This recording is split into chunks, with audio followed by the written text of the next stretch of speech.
যুবকের অবক্ষয় নিয়ে কথা বললে, রাস্তাঘাটে কোন মেয়ে ছক্কা লুডো খেলে না, সবগুলা যুবকরাই তো খেলে। রাস্তাঘাটে যুবতীরা সিগারেট গাঁজা ইয়াবা সেবন করে বেড়ায় না, যুবকরাই করে। এখনো সিনেমা হলের টিকিট যুবক যুবতীকে ফুসলায় ফাসলায় 2টা টিকিট কেটে নিয়ে যায় সিনেমা দেখতে। এখনো জেনার সমস্ত বিল যুবক ভরে। রাস্তাঘাটে মারামারি গালিগালাজ এগুলো যুবকরাই করে, পুরুষরাই করে।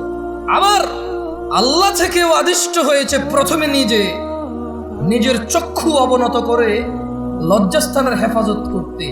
সেই যুবক কিনা বেপরদা মহিলার দিকে তাকিয়ে থেকে ফেসবুকে পোস্ট করে, মাইক হাতে পেয়ে কথা বলে, জায়গা জায়গায় সমালোচনা করে, সমাজটা নষ্ট হয়ে গেছে, নারীরাই নষ্টের মূল, বেপরদা চলে, সব ছেলে নষ্ট করে দিছে। অথচ ও ল্যাংটা হাঁটলেও পুরুষের জন্য আল্লাহর পক্ষ থেকে আদেশ, নিচে তাকাবে তারপরে হাঁটবে।